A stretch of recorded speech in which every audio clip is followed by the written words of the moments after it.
This is about humans dreaming together. About humans supporting each other on our journeys. It's about the science and the art behind making our dream lives a reality. To the students of life, the young and the curious, the dreamers and the doers, to those who crave to be a strong individual and want to be part of something bigger than themselves. Welcome. Welcome. Welcome. Welcome to the Dreamology podcast. What's going on, everybody? It's your host, Tim Bishop, back with another episode of the Dreamology podcast. Remember, we are here because in school we didn't learn about how to make our dream lives a reality, and so here we are studying how to do that, and we are making sure that we're all making daily progress towards our dream lives. For me, it's been a little bit over 18 months since I made the conscious decision to try to make my dream life a reality. And in that process, I am trying to grow, to transform, to connect, to love, to contribute, and to really just see what the best life looks like for me. And I want to help others do the same. And these conversations are a way that I can do that. And so I'm really excited to introduce today's guest. Let's get to it.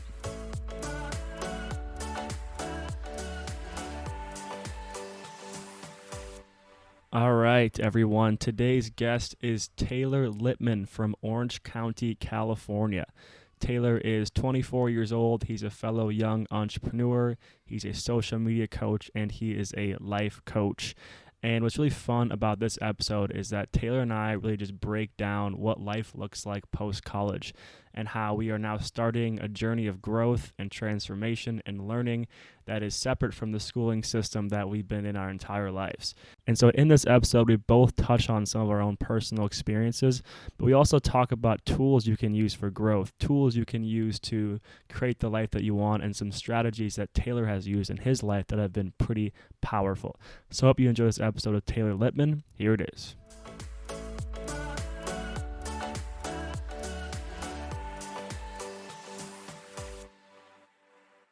All right, everyone, we got Taylor Lippman on the podcast today. He's all the way out in Orange County, California. We're both quarantined. Figured we talk about life a bit. Taylor, how you doing, man? Sir, doing well. How about yourself? Doing all right, man. We're surviving day by day. Yeah, making it happen. That's what we got to do, dude. Well, yeah, let's jump right in, dude. I wanna talk right away about your work with David Meltzer, how you met him, and I think it's really cool. I always thought about this idea of finding someone who kind of you aspire to be like in one way or another and just going straight to the top and trying to go work for them. And I know you have a cool backstory on how you met him. So I would love to get the rundown of how you met him. And for people who don't know who he is actually too, you can get a little rundown like who this guy is and how you ended up sort of going from, you know, graduation to working for this guy. Yeah, definitely. So to put in context, so David he runs a sports marketing agency in Orange County, California. He's like a global international public speaker, motivational speaker. He's a business coach, runs like one of the top podcasts right now. And his podcast, The Playbook, is sponsored by Entrepreneur.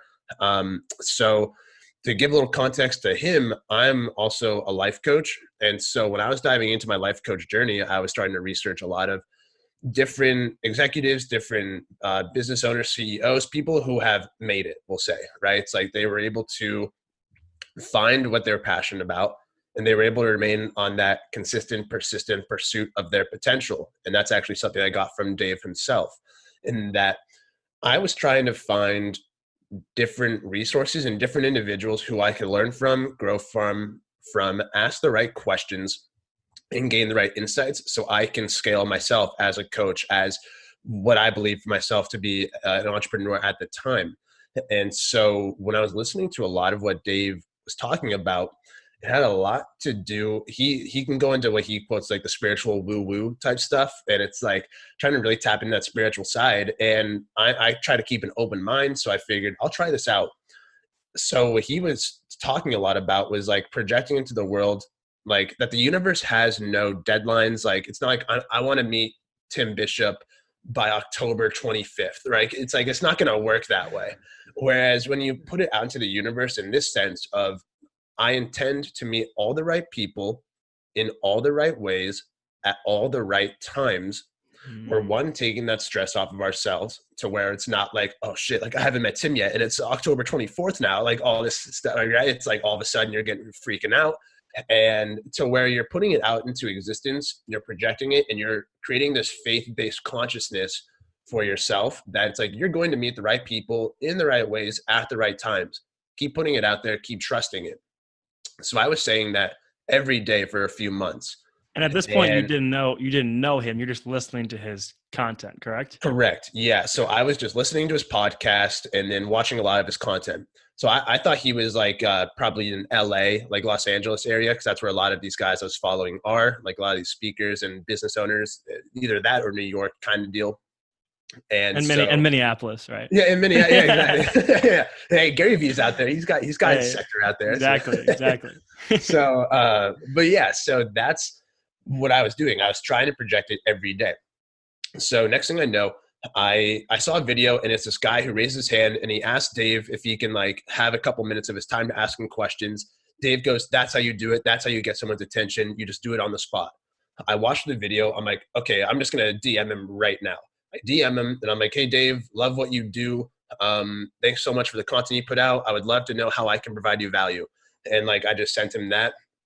And what ended up happening was he was just like, "Hey, I'll send you a couple books if you'd like. Would love to just keep in contact," kind of deal. So he sent me books. I was like, sweet. Like, that's awesome. Like, that's my first step in.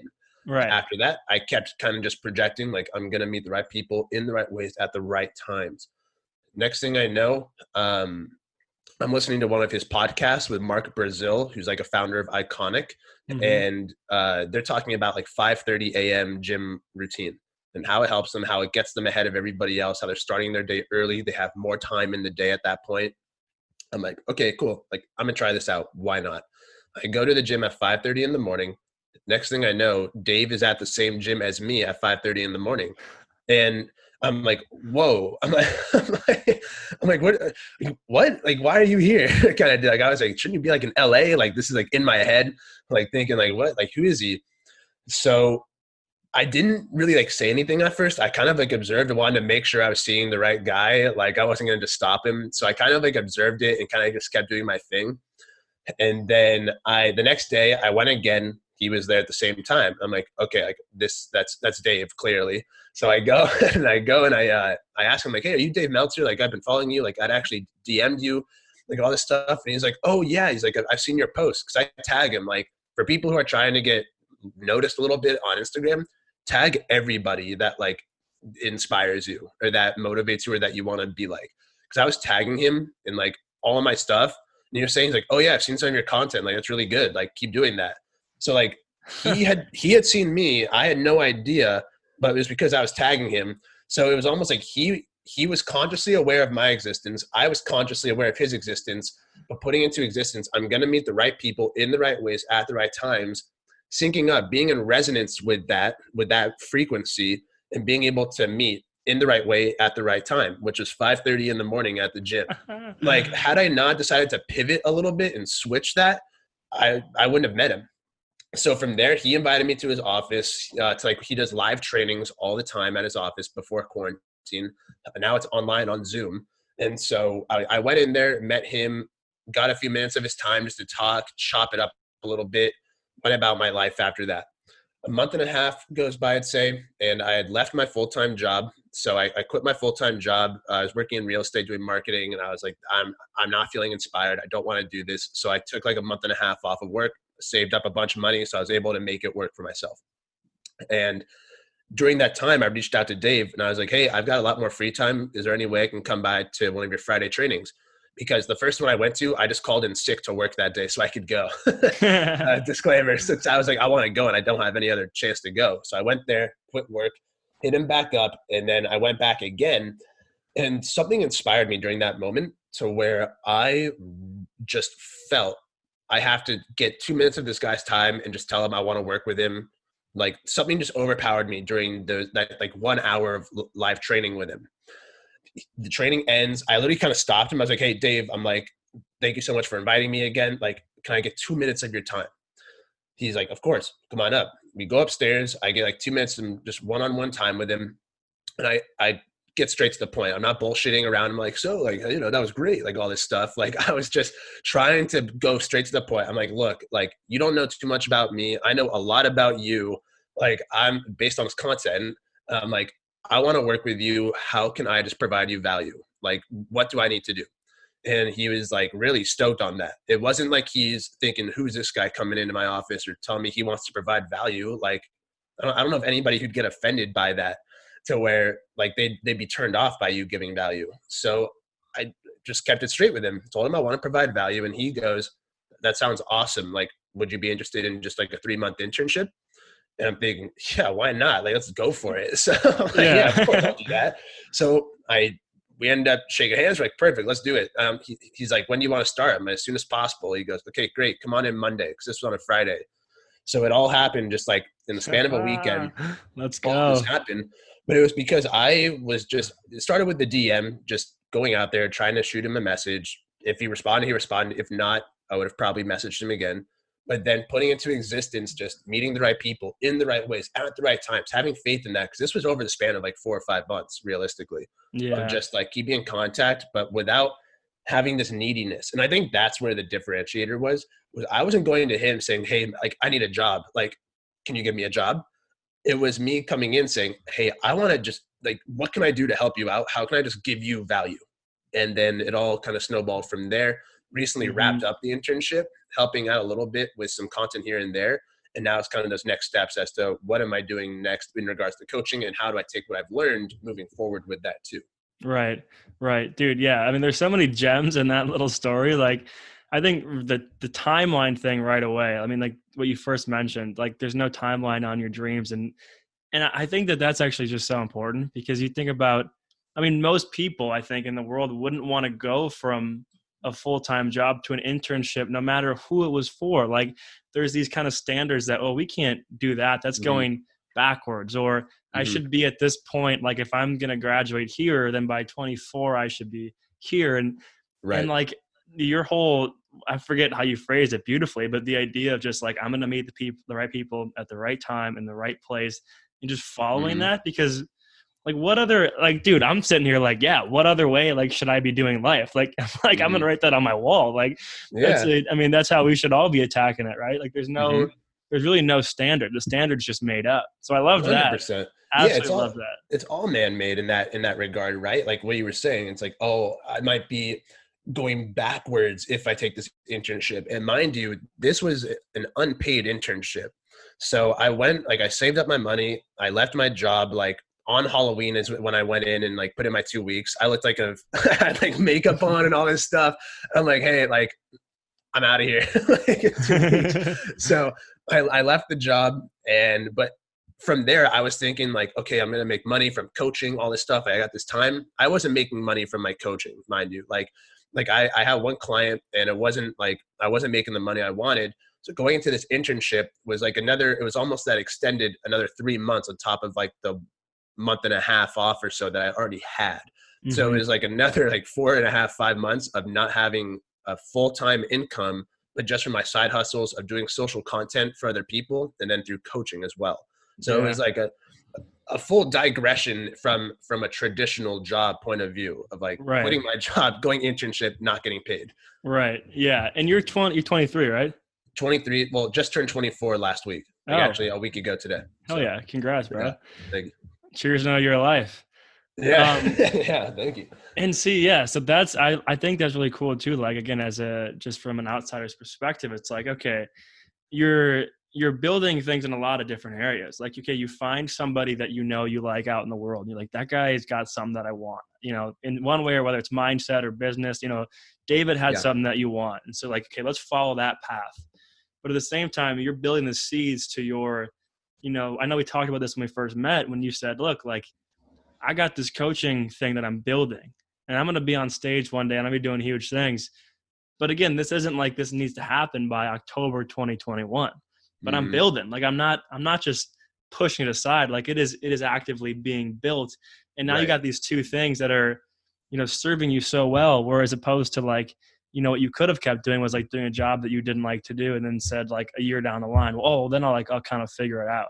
And I just like your mentality of like, I'm going to just build these things as I go, rather than kind of like saying, I'm going to do this and just kind of do what I don't necessarily maybe love. And then like maybe down the road, I'll figure it out. Like I love the mindset of like, it's constantly figuring it out, constantly improving. We got to kind of take steps at this. So I just want to point that out. Like, I think that approach is, I think it's a good approach. Honestly, I like it.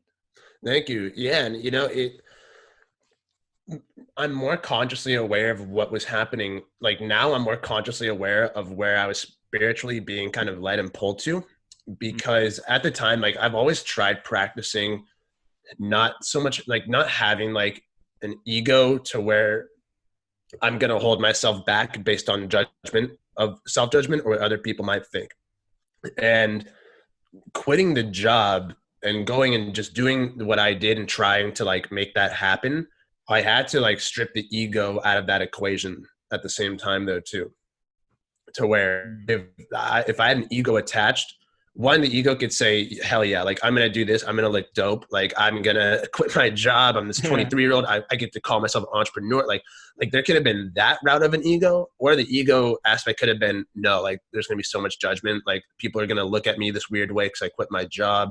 Like I'm not making an income right now. Like I'm out of college. I got people younger than me making more money than me, like all this stuff. Like, and so if the ego is in the equation, I wouldn't have even thought about or taken the step to go and try and do that though at the same time. Yeah, dude. I mean, I totally feel that. There's totally those two sides of it. Like the part of you that's like, sweet. Like, I mean, that was totally it for me, right? I was graduating and I was like, I want to say that I was an entrepreneur.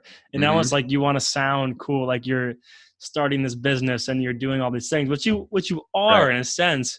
But at the same time, there is that other side of the spectrum, which is, okay, I'm going to start posting this content. And in my case, it's like, man, here's these kids that I went to college with, and they're my really good friends in high school. And like, they're not friends with me because I make this content, and this content's not gonna be perfect right away. My product's not gonna be perfect right away.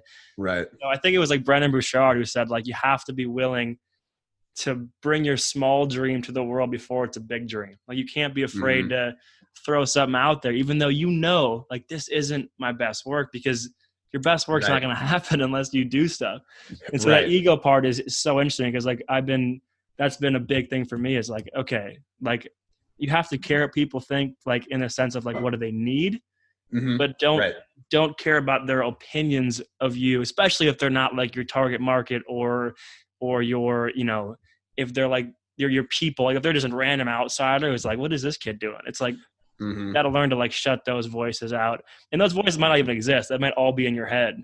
But I totally know what you mean. Like those are so important to kind of be like, look, who cares? Like, do what makes you happy, do what you love, find your purpose, like, and run with it. Absolutely. Like going off of that, finding what makes you happy, and within that purpose aspect is sometimes people don't know what their purpose is. They're stuck a lot. It's like, oh, I don't know what I'm doing with my life. Like I'm just graduating college. I don't know what to do. That's so natural. It's probably most people. That's why, like it's so 99%. Like, right. Like I didn't think I was going to be a life coach, or I wouldn't have become a life coach had I not been screwed out of an entrepreneurial journey I was trying to go on right after graduation. Like that was a whole catalyst as to how I started life coaching and how I discovered what I was really passionate about, or what gave me the opportunity, I would say, to reflect on what I was passionate about. It wasn't coaching. Like it wasn't where I was thinking like, yeah, okay, I just got screwed out of this equation. Like, what do I do next? Oh, life coaching. That's it.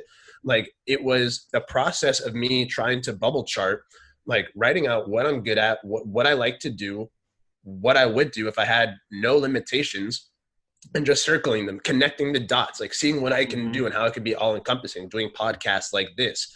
And I was realizing like, oh wait, like coaching is something that's interesting to me. How do you do that virtually? I like to do stuff remotely if I could. Like that would be nice, not having to go somewhere all the time to meet with people. Circling that and like figuring out like, what do I like? What are my actual options here that I can do? And stripping that ego equation out of it, but finding what's inspiring me so I can move in spirit. Because that's exactly what to be inspired means, to be in spirit with something. And when you start to feel a little bit of inspiration, I encourage you to go with that, because your spirit is pulling you in that direction for a reason. like it's ironic. I've had a similar conversation with some people recently, like with some of my coaching clients specifically, actually, whereas that they want to try stuff, but then like one of them, for example, she wanted to try doing more self-talk out loud, like practicing self-talk, like what she says to herself, all this, but she was fearing that people in her house might hear her or that like they might judge her. And so she was feeling inspired to do that. She was moving one way to do something that could better her, but then the ego in the equation was pulling her the opposite way because it's like, wait, no, judgment, fear, what people are going to say. And then what she wanted was this way. And in the middle, it's just a whole lot of tension going on. Yeah. And that's what happens in life. When you move away from what's inspiring you, you just create more tension for yourself. Yeah, dude. I love that. I love like the connecting the dots thing on the sheet too. And it's like, it's so true. I mean, I think about myself, and a lot of people kind of sometimes will tell me like, dude, it's like you have all these things you're super interested in. And when I think about it, when I actually step back and be like, yeah, how did I get interested in all this stuff? I'm like, dude, this started like my freshman year of college. This has been a 5-year journey. I mean, since my freshman year of college, that was the first time I ever worked on a project. It's called Smile On Wisconsin. We like sold shirts. We were trying to spread good vibes. It was all positivity, and I was young. And since then, I'm like, dude, I've had like 30 business ideas. I've tried all this stuff. I've, lived in Asia, came back, was in a fraternity. Like you do all these things, graduate. And dude, in the last year since graduating, I've done like 4 freelance jobs, 1 job at a startup accelerator, podcast, video business. My brother, it's like, this isn't just like, I just like sat down one day and was like, oh, I know my purpose. Like it's an active thing. I feel like, and I think that's the big thing I've been for you too, is like, you got to follow those things that like those things you say, okay, yep, I'm interested in that. I like what that person's doing. Yeah. Let's go test this route. It's not saying like my next 50 years is going to be this, but let's just start to see. And then you start to piece the dots together. And that's, at least for me now, where I'm at a point where I'm like, okay, now I'm getting a lot more clarity on where this ship's going. But that's because I let myself kind of be in the trenches for a year. And I think that's like so valuable. Like I'm such a big fan of like the gap year. I think it's going to grow in popularity as the education system kind of continues to like overcharge people and people are left in a bad spot. But the idea of like taking a year to like figure your shit out has so much value. Yet like it's not the norm. I feel like it should be the norm. Like take a year, like figure your shit out, try something, work a job at night to make some cash to pay the bills. And then like a year later, if at that point you still want to do what you are planning on doing before, which is like maybe going to work for like in Minnesota, it's like Targets, 3Ms, like the big or the Best Buys, US Bank are the big things here, then go do that. But maybe that's not it. So maybe let's see if there's something else out there. And then if you don't like anything else out there, then go. And I just think there's so much value in just questioning for a second, like, hey, you should do this. Be like, should I? Let's step back and see. So it's interesting, man. Very, And one of the questions that I try to ask with my clients a lot is, what does this mean to you? And like when you can frame a question or a situation in that state of, wow, what does this mean to me? Like if I were to start a podcast, how might my life look a year from now? And how might it look if I don't do it a year from now? And having more clarity on what it means to you and how your life can actually look and feel like if you pursue that. Because a lot of times we're just going to think like, oh man, like I would love to travel, and just kind of sit there and think about it. And you just think about the travel like itself. And then you start thinking about like, oh wait, can I afford it? Like, am I going to have to leave work? What am I going to, and you start thinking about all the negatives, all the things that can prevent you from doing it. And then you don't do it, whatever that may be. Whereas you start to think about like, okay, like what does traveling mean to me? Like, what's the value that I can get from that? And how might my life look like and feel like if I am traveling, like for, let's say like 2 weeks, even if it's a 2-week travel, but like what might that do for my life? And give yourself a real perspective as to what can happen. Yeah. Do you ever talk about like the whole kind of destination happiness thing with your clients? Like I remember like, I think it's Gretchen Rubin. What's her book called? The Happiness Project, maybe? where I think she has a podcast called that, right? Isn't okay, there? yeah. Well, she's got Yeah. like a ton of stuff, so probably the same things. But I remember Mhm. her big thing is just like, everyone kind of thinks that happiness is a certain destination. It's like, I'm going to get this job and then I'll be happy, or I'm going to get Yeah. this thing and then I'll be happy. And her Mhm. big thing was, it's actually not about like getting that job or getting the money. It's like everything that leads up to it. Like people always Right. talk about like, what was the best part about becoming, rich and famous. And it seems like everyone always thinks back to like, oh man, like when I was in the trenches and I was and I was working my way Mhm. towards it. And then people get there and like unless they have a real deep rooted like meaning and purpose, it's kind of like, oh Mhm. dang, like I'm still missing something. Do you ever talk about that? Because I'm always interested in that too, where it's like younger people, our age, I feel like you can think like, oh, this will be exciting, but you don't actually think about what your lifestyle is going to look like when you get that. You just kind of fantasize over like, oh, I'll be happy when I get that. And it's kind of like Mhm. like what you were just talking about reminded me kind of that idea. Mhm. Yeah, with my clients, it's like we don't dive into the aspect. We do dive into that, but it's more so looking at it from this holistic perspective of taking it step by step and looking like breaking down a person's area of life. So, for example, it could be looking at physical environment, looking at physical health, looking at emotional health and well-being, looking at the finances, looking at their career, like breaking it down in these areas so we can see a holistic view of what their life is currently like. Mm. And then during the coaching process, it's seeing, okay, here's where you're at. Great. We got the first step. We're not going backwards. We're not diving into your past and seeing what happened. We're seeing where you're at now. And then deciding, okay, if I could figuring out it's like 3 areas. If I can fix one of these areas in 3 to 6 months, like which area would that be and what would I like to see happen? So it's not picturing it like 5 years from now in this area of life. It's in a few months' time, this one area of my life, let's say my career, how do I want to see myself in my career? What do I want to be doing 3 to 6 months? That could be like, I want to quit my job. I want to be a full-time freelancer, or I want to switch jobs and I want to start doing finance instead of sales, something like that, whatever it may be. But having more of a clear picture as to like specifically what area of someone's life they want to enhance.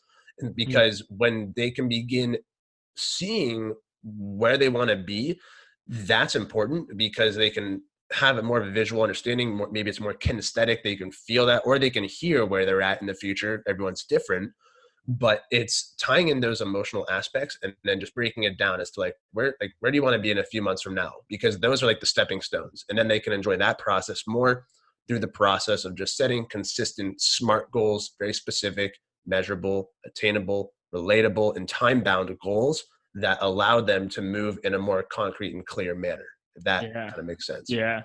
Man, I haven't heard that term since school. Yeah. Smart goals.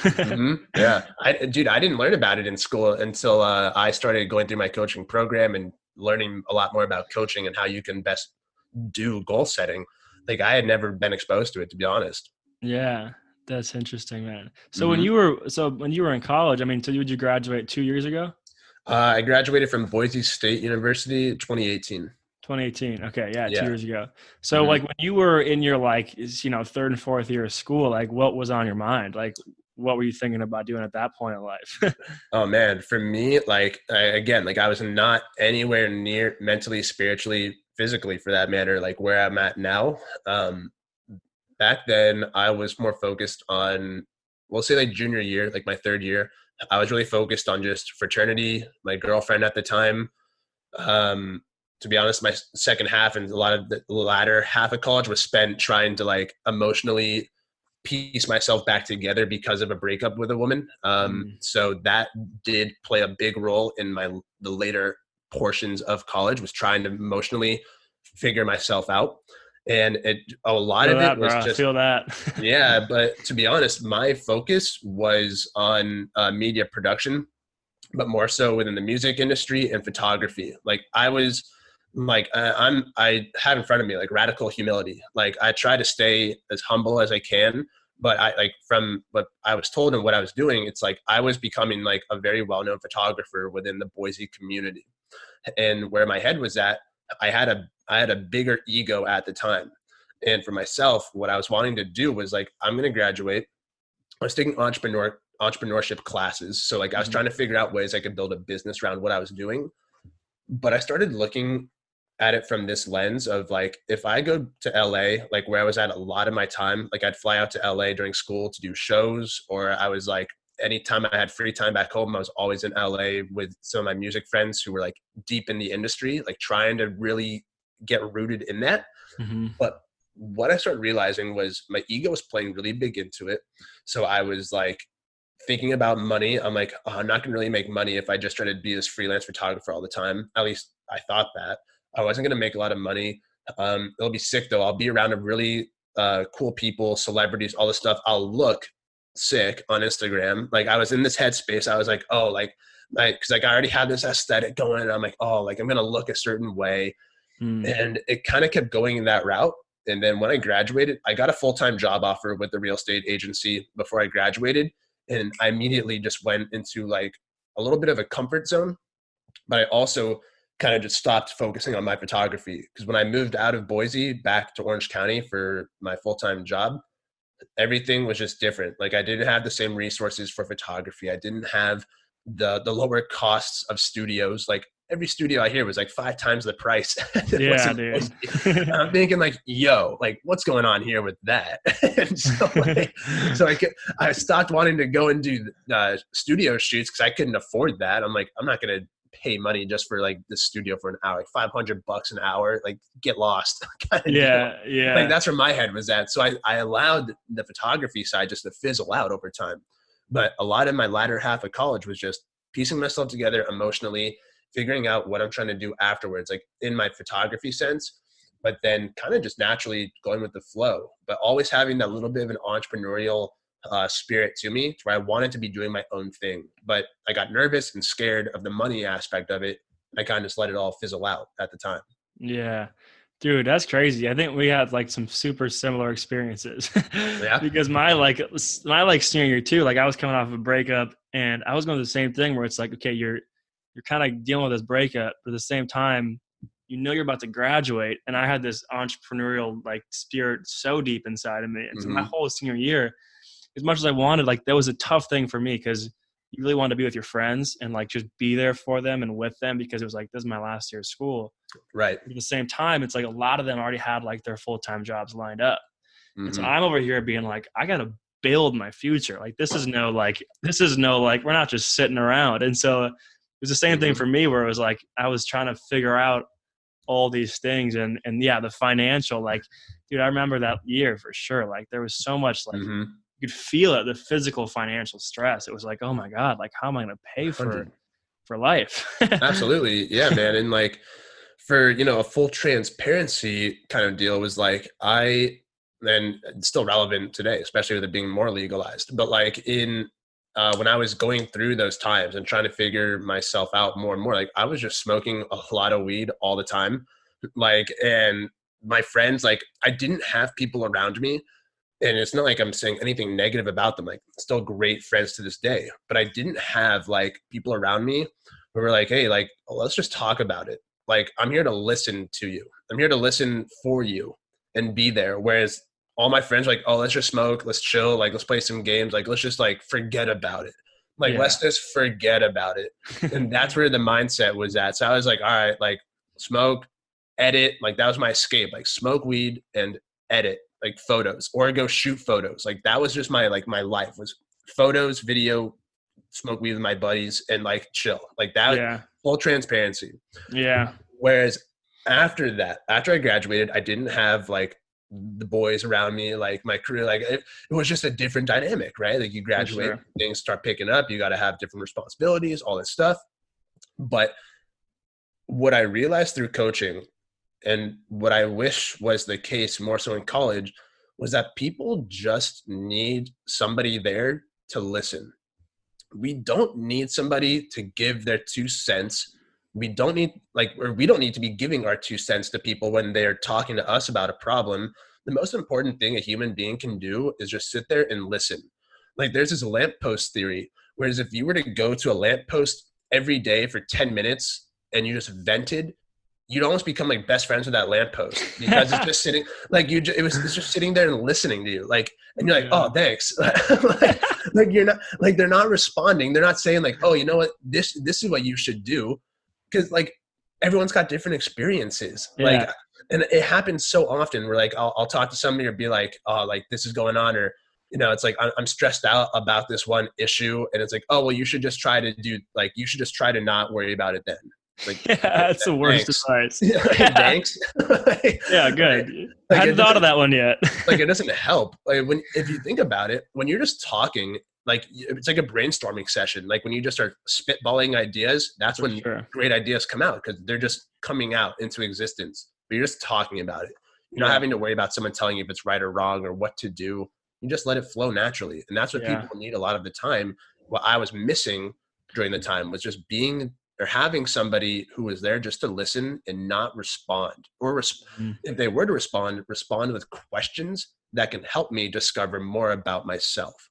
For sure. And that's what coaching is, right? That's what I first learned about what coaching was, because a lot of, like, when I had expressed interest in it, some people, they're like, so like, what makes you qualified? Like, are you going to tell someone how to do life? And I'm like, no, it's not like me thinking I'm better than you. It's actually just me being hopefully a professional listener and a professional question asker. And I'll let you do the rest. Like, it's kind of, you know, and obviously you got some tools and the things you learn and, you know, you pick up, but yeah, man, honestly, I think that we could learn. This is where I think women just kick men's ass, dude, is that they're so much more supportive of each other. Yeah. And they just will listen. Like, think about on Instagram, right? Like, a girl posts like a thing about a company and someone's commenting like, go girl boss. Like, you're a badass. Like, you can do anything. Like, you know, female power. And I'm sitting there like, hell yeah. Like, I'm going to comment too, like, female power. Let's go. Like, killing it. Right. But then when a dude, like, you know, like someone else, like, I mean, you don't see like, yeah, dude, like keep killing it. Like, you don't get just like 60, 70 comments from all your boys, because it's like, it's almost like, like whatever. They're living in ego. They're living in an ego-based consciousness at that point, because they don't want to look like they're supportive. They want to keep a guise, or kind of like that veil in front of them, to where it's like, yeah, I'm here. Dude, and it sounds funny to talk about, because like, especially when I realized this, like, because you're 22, you're in college, you're surrounded by a bunch of friends, and no one's going to believe you when you say this. But I was reading all these reports, right? Like, I was studying and doing research on psychology and just the world. And I'm reading these reports about how, like, there's this like epidemic. This is before Corona. I'm not talking about like virus epidemic, but like they're calling it like this crazy thing where it's like male loneliness. And I'm like, what's up with this? Like, and it was literally like, because like men just wouldn't talk about their shit. They wouldn't talk about what's going on in their life. And so like, I think you nailed it. That's one of my huge things, is like, yo, like, if I can be that person for people that they can just vent to, or hopefully like find someone in your life, like, you know, find someone out there where it's like, yo, even if just one person, like, if you can talk to someone about life in a real sense, then like, you know, that's huge for like anybody, no matter how tough anybody wants to seem. I mean, again, you can go out there and look at any like of these big guys. Like, you listen to Aubrey Marcus ever? I know the name. I've seen his stuff around. Okay. Founder of On It, and he's got this podcast. And I follow On It. I do follow them and some of their trainers. So yeah, they're awesome. And I was listening to him talk, and he's just like, yeah, honestly, like, I've just never been a happy dude. And I'm like, whoa. He's like, yeah, I just kind of partied and you know, I hung out with girls, and I just kind of did stuff that just kind of, you know, surfaced down what I was feeling. And so in my mind, I'm like, at some point, everybody comes to the same realization that we're all human. We all need the same things. And we all like, we always want to be loved. Like, that's it. Yeah. It's important when you have to come to that conclusion and that realization as well, that you are unique, but that you are connected at the same time to everybody and everything, and to some degree. Like, you're going to feel something. Like, when someone walks in a room and they have bad energy, like, you can feel that. Or when someone comes in a room and all of a sudden you just feel like, oh, this person's like sick. Like, they're like you just like feel like a certain type of energy with people, regardless if it's positive or negative. Like, you'll feel that. And I don't want to keep alluding to client-based stuff, but like, this is like very real, like back to the male loneliness aspect of it. So like, one of my clients, he we graduated same year. He's got like a 5-month-old now. He's engaged now as well, but he had just been kicked out of his house with his family, some family differences. He doesn't really have a lot of friends in the area. He's got essentially like that, right? It's like there's that male loneliness aspect of it.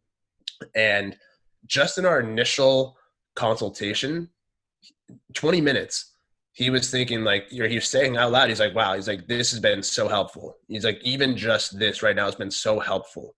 20 minutes, because all I was doing was asking him a few questions to get the information out that he was holding inside of himself.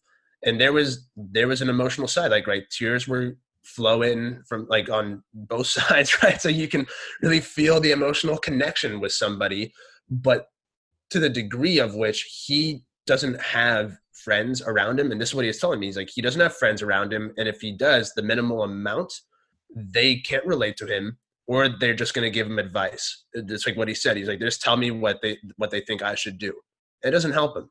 Whereas in one 20-minute consultation, not a self-promotion for me at all. Please don't think that. Like this, but literally in 20, hit the link below. And yeah. So I've got discounts out. No, but like this is just to express and convey the message that if you can just talk to somebody or something, a lamppost for that matter, for a few minutes, you will feel so much better about yourself. You are going to get so much clarity within yourself, and you're not going to have it pent up. Like, because you can have it pack on top and you'll keep getting weighed down, or you can just put out in front of you and be more weightless. Like, it's up to you. Like, you can have more light within you if you just allow it to go out and don't keep it within yourself. It's up to you.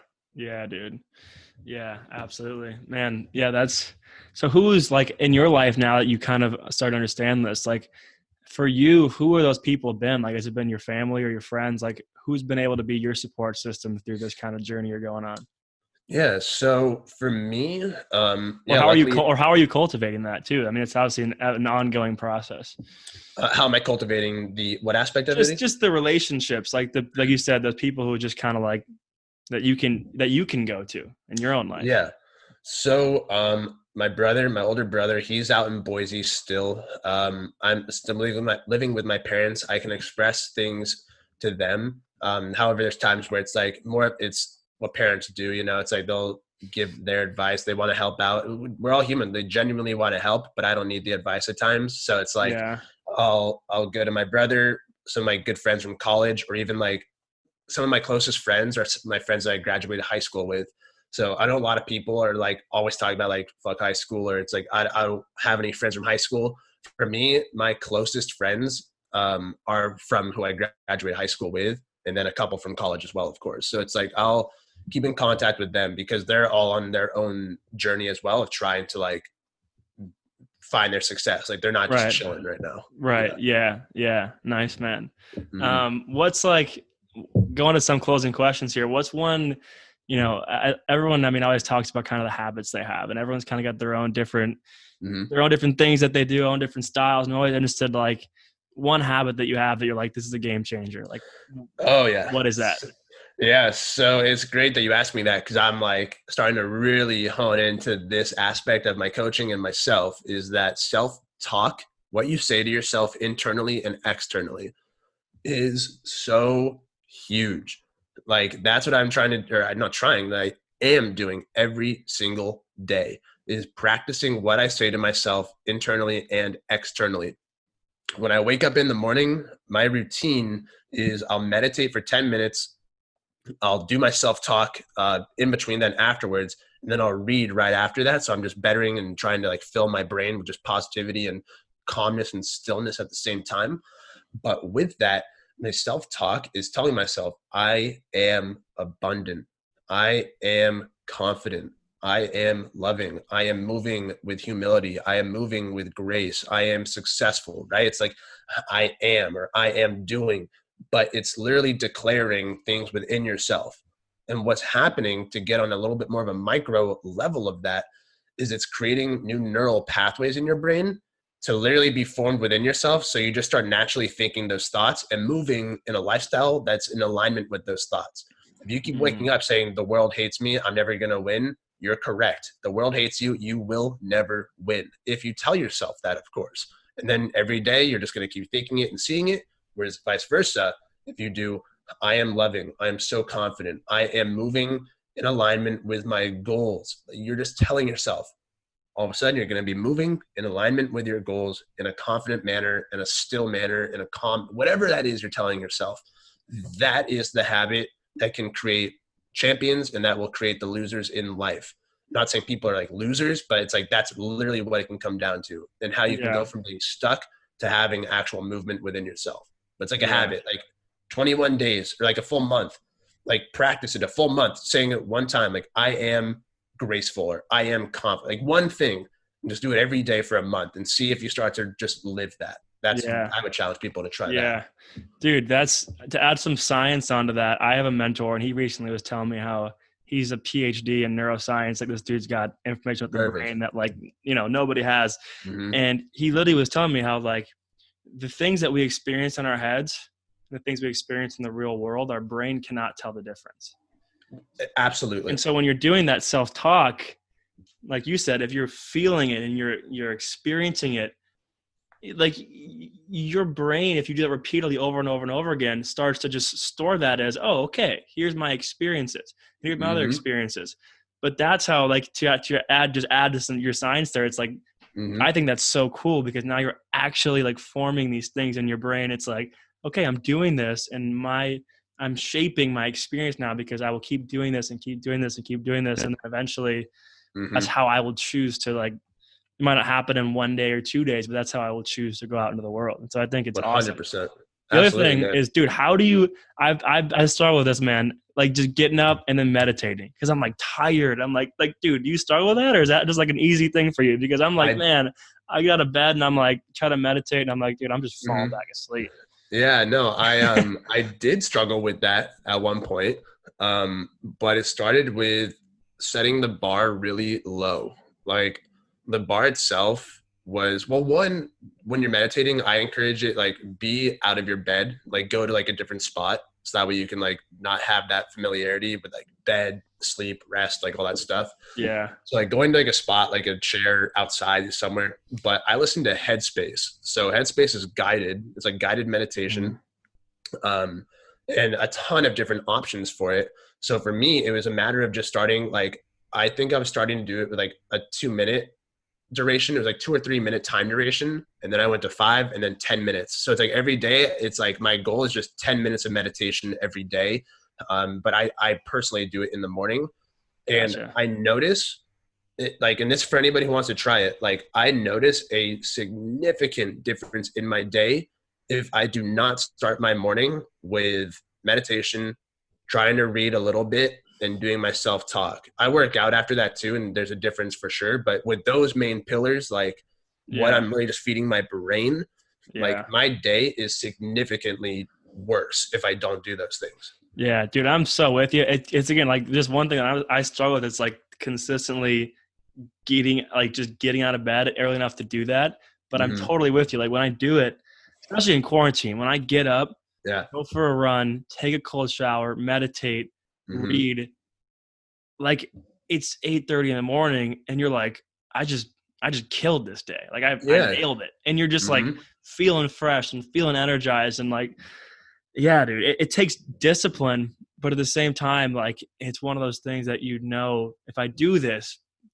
9 o'clock rolls around and I'm already like, this day's a win. Like, whatever I do from here out, it's like a cherry on top. Like, let's keep going. Absolutely. And you're so motivated, you're not going to stop. You're not going to be like, just, all right, I'm chilling now. Like, you're in that like zone. You're in that. You want to get shit done. Absolutely. Yeah. It's like, and again, to stress the point, it's like, set the bar lower for yourself. If you're, for anybody, like, if they're struggling or like it sounds difficult to do, like going on a run. I don't like to run that much. Like, I like to lift weights, but not run. So for me, the goal is just to put my shoes on, like my running shoes on. And then the next goal could be just go out, like literally just step outside. Yeah. That's the goal. The goal is not to run. The goal is to put the shoes on and then to step outside. I'm not forcing myself to run, but if all of a sudden I have my running shoes on and then I'm outside, I might be like, might as well go for a run now. Yeah, let's do this. like then it's on me. Like, I almost get to have the joy of being like, I chose to run. It's not like I felt like I had to run, I got to run. I had legs that gave me the ability to go and run because I put my shoes on and I stepped outside. I completed my goal of stepping outside, and then I added another goal on top of it of running. For sure, dude. Yeah. Okay, last few questions here. Biggest fear. What's your biggest fear right now? The biggest fear, dude, I would say like, and again, back to like humility. It's like right now, I choose to have no fears right now. Like, and that's not in any pompous manner, but that is going back to ego, and that fear only lives within the presence of an ego. Because if I'm fearful of, let's say, I'm not going to make enough money, that means my ego is telling me I need to make a certain amount of money. It's great to have the goals. Like setting goals does not mean you have an ego. But if I was fearful of judgment, if I was fearful of losing, that would mean I'm living in an ego-based consciousness and that I'm not moving in spirit. Like I'm just not moving naturally. I think one of my realest fears would be spiders. Like one of those things, right? It's like I just fucking hate those little crawlers, dude. Like that kind of fear, yes. But in a personal setting for me or professional setting, I've been practicing eradicating fear, just getting rid of fear, and that's something I've been learning through Dave Meltzer himself, but through practice and through what I was reading through this author named Wayne Dyer. Like Wayne Dyer, he's like the man. Like I cannot encourage people to look into him enough.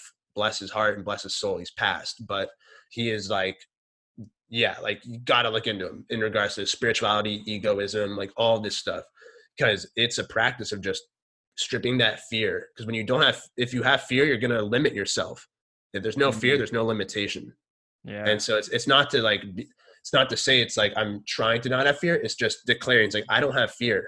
And back to self-talk, the more I practice telling myself it, the more I'm going to live in that reality too, of having no fear. Damn, dude. That's impressive. I have you read A New Earth by Eckhart Tolle, however you say his name? I've heard the names. I saw someone post about it yesterday, actually. So oh, really? Yeah. I have to read it now. There's a little fable in there, and I think it was a fable. It might have been a real story about some dude who was a monk, and he went to see a king, and he said he felt nervous. And he was like so mad at himself for feeling nervous that he like went and lived like in this monastery for 10 years because he was like, I shouldn't be afraid of any other human being because we're all exactly the same. And he like stayed in the woods for 10 years, came back and approached the king again and was basically like in his head, like me and him are equals. We're the same. Yeah. And dude, that's impressive that you're kind of progressing in that already. Because that's something that I'm still working on is like, let's just beat that. It's like you said, there's a difference between real like fear of like, okay, death, and that might be it. And then the rest is because death is such a real thing to fear, but if you just embrace it, like, and that's the thing, like personally, when I was younger, like my nightmares were revolved around death. Like a lot of my shit growing up has always been revolved around death. That's just a weird thing that I would always be thinking about. My older brother even asked me at one point, and it kind of like this, I think really shaped my perspective, but he asked me based on my lifestyle stuff I was doing and how I was like, do you think you're going to make it past 40?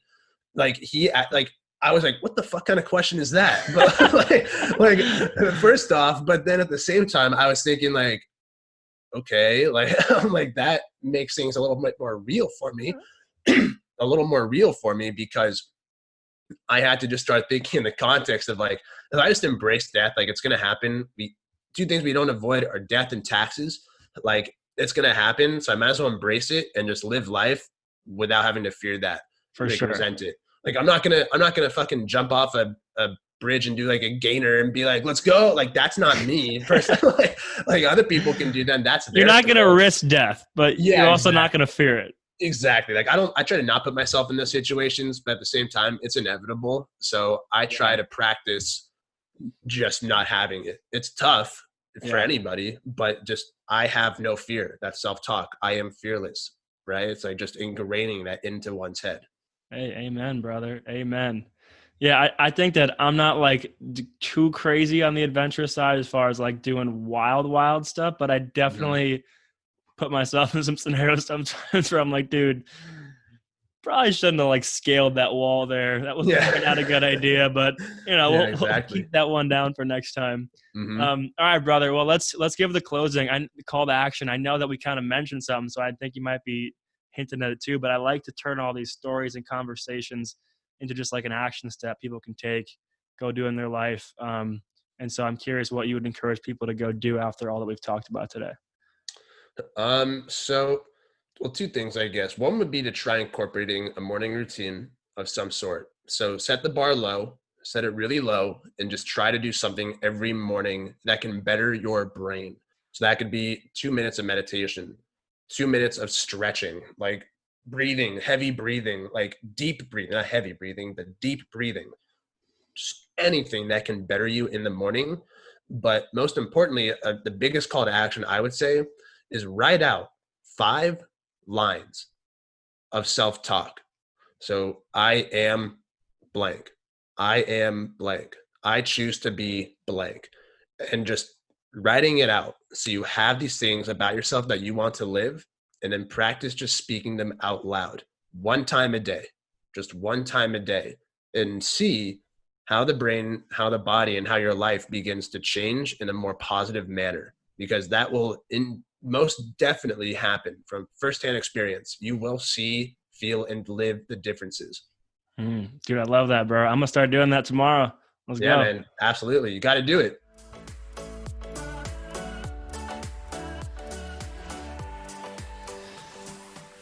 All right, my fellow dream chasers, thanks for tuning into the show once again. You heard Taylor's call to action right there at the end of the interview, which is to create 5 self-talk sentences and read them to yourself once a day so you can start creating new neural associations in your head to start living the life that you want. As always, if you have any questions, comments, anything you want to talk to us about, ask us about, all of our social media links are in the show notes, so don't be afraid to reach out because we are all on this journey together, and together, let's go make those dream lives a reality. I will see you next time.